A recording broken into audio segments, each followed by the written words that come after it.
Hello students, खैर मकदम है आप सभी का आपके अपने यूट्यूब चैनल स्टडी विद एहसान पे। और जैसा कि थंबनेल से आपको मालूम है कि आज के इस वीडियो में हम लोग बिहार बोर्ड क्लास 10 उर्दू, जी हाँ मैट्रिक उर्दू, जिसका नाम दरख्शा हिस्सा दोम है कि सबक 10, जी हाँ सबक 10, जिसका नाम उर्दू ड्रामा निगारी और आगा हश्र है के कुछ मुख्तसर तरीन सवालात और उनके जवाबात को देखेंगे। आप देख सकते हैं ऑन द स्क्रीन मुख्तसर तरीन सवालात मा जवाबात। तो इससे बहुत सारे क्वेश्चंस आपके सब्जेक्टिव क्वेश्चंस भी पूछे जाते हैं, अक्सर पूछे गए हैं, और इनसे ऑब्जेक्टिव क्वेश्चन बनाकर भी कई बार आपके एग्जाम में, मैट्रिक फाइनल एग्जाम में बार बार आते रहते हैं। तो चलिए देखते हैं क्या है मुख्तसर तरीन सवालात और उनके जवाबात आज के इस वीडियो में। और उससे पहले एक छोटी सी गुजारिश है कि अगर आप चैनल पर नए हैं और चैनल को सब्सक्राइब नहीं किया है तो चैनल को सब्सक्राइब कर दें और बेल आइकन को भी प्रेस कर दें ताकि इस तरह की सारी यूजफुल वीडियोस आपको मिलती रहे और आपकी तैयारी अच्छी तरह हो सके और फिर अच्छे से अच्छे नंबर से आप कामयाब भी हों। तो चलिए देखते हैं पहला सवाल। आप देख सकते हैं ऑन द स्क्रीन सवाल नंबर 1, लुत्फुर रहमान की पैदाइश कब और कहाँ हुई। जी हाँ, अक्सर सबक जो भी आपका मजमून है, वो शेरी पोर्शन है आपका, नज़म है, गज़ल है या कहानी है, अफसाना है, उसके अफसाना निगार कौन है, उनके मुसन्निफ़ से रिलेटेड भी बहुत सारे क्वेश्चंस अक्सर पूछे जाते हैं। तो आप देख सकते हैं कि पहला ही सवाल जो आपका आया है सबक 10 से कि लुत्फुर रहमान की पैदाइश कब और कहाँ हुई, आपको बताना है। तो आप याद रखें, लुत्फुर रहमान छपरा ज़िला के बनियापुर बस्ती में 1941 ईस्वी में पैदा हुए। जी हाँ, आपका जवाब मुकम्मल हुआ।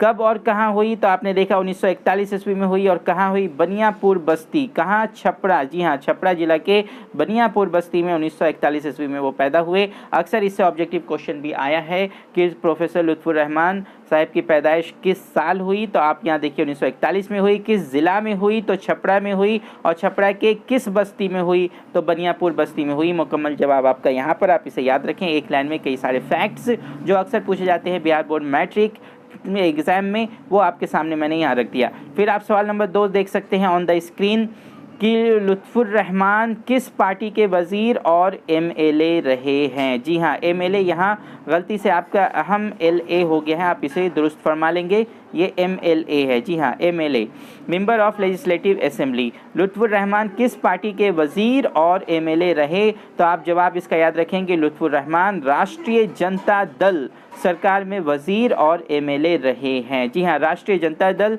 जिसे शॉर्ट और मुख्तसर तौर पर आरजेडी के नाम से भी जाना जाता है, और इसके सरबराह कौन हैं? जनाब लालू प्रसाद यादव हैं, और अभी उनके फर्जंद तेजस्वी यादव भी इसमें आगे आगे चल रहे हैं, पेश हैं। तो आप याद रखें कि लुत्फुर रहमान किस पार्टी के वज़ीर और एमएलए रहे? तो राष्ट्रीय जनता दल, जिसे शॉर्ट में आरजेडी भी कहा जाता है, उसके उस पार्टी के यानी कि उनके सरकार में वज़ीर और एमएलए रहे हैं। आपका जवाब मुकम्मल हुआ। बहुत ही इंपॉर्टेंट है, ये सब्जेक्टिव और ऑब्जेक्टिव दोनों फॉर्म में आ सकता है और आता ही रहता है, आप इसे ज़रूर याद रखेंगे। उसके बाद फिर सवाल नंबर 3 आपके स्क्रीन पर आप देख सकते हैं।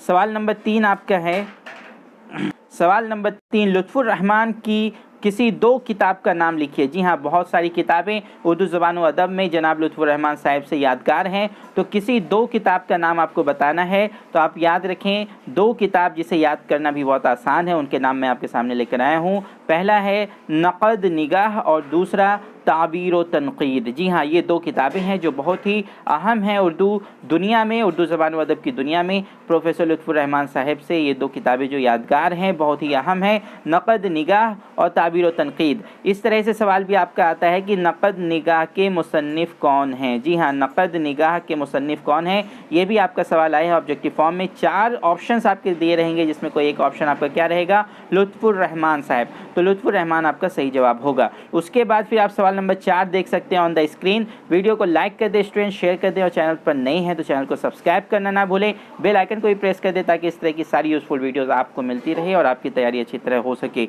सवाल नंबर 4 आप देखिए, आगा हश्र के किसी एक ड्रामे का नाम लिखिए। जी हाँ, उर्दू ड्रामा निगारी की दुनिया में आगा हश्र साहब का नाम बहुत ही ज़्यादा मशहूर और इज़्ज़त व एहतराम के साथ लिया जाता है। तो आप बताएं कि आगा हश्र के किसी एक ड्रामे का नाम आपसे यहाँ पूछ रहा है, तो आप लिखें क्या है आगा हश्र के एक ड्रामे का नाम। तो आप देखिए, आगा हश्र के एक मशहूर ड्रामे का नाम है रुस्तम व सोहराब। जी हाँ, रुस्तम व सोहराब उनके एक मशहूर ड्रामे का नाम है। उसके बाद फिर सवाल आता है, ड्रामा की तकमील का लाजमी अंसुर क्या है। जी हाँ, लाजमी, सबसे ज़्यादा ज़रूरी, सबसे ज़्यादा महत्वपूर्ण अंसुर क्या है? कौन सा पार्ट है ड्रामा की तकमील के लिए, ये आपको बताना है। तो आपका जवाब आपके स्क्रीन पर स्टेज, जी हाँ, स्टेज ड्रामा की तकमील के लिए लाजमी अंसुर है। यहाँ पर आपका स्टेज, फिर से ये लफ्ज़ दोबारा प्रिंट हो गया तो आप इसे दुरुस्त फरमा लेंगे। ये अंसुर आप यहाँ पर लिख लेंगे कि ड्रामा की तकमील का लाजमी अंसुर क्या है, तो स्टेज ड्रामा की तकमील के लिए लाजमी अंसुर है। जी हाँ, यहाँ पे से स्टेज वर्ड आप हटा देंगे और क्या लिखेंगे, अंसुर, तो अंसुर है। तो ये आपके कुछ मुख्तसर तरीन सवालात थे और उसके बिल्कुल परफेक्ट और शॉर्ट आंसर्स, जो जितना पूछा गया बस उतना ही आंसर, और बहुत ही आसान है इसे जहन नशीं करना, याद करना, और आप इसे ज़रूर याद कर लें। वीडियो को बार बार देखें ताकि आपको याद हो जाए, और फिर जैसे ही आपके इम्तिहान में ये सवाल देखने को मिले आप उसका सही जवाब लिख पाएँ। तो चलिए, वीडियो को लाइक और शेयर करना ना भूलें। आप अपना एक्सपीरियंस कमेंट बॉक्स में ज़रूर लिखें और चैनल को सब्सक्राइब भी कर दें। फिर मिलेंगे नए वीडियो में नए सवालात और उनके जवाबात के साथ। तब तक के लिए इजाज़त दीजिए, शुक्रिया।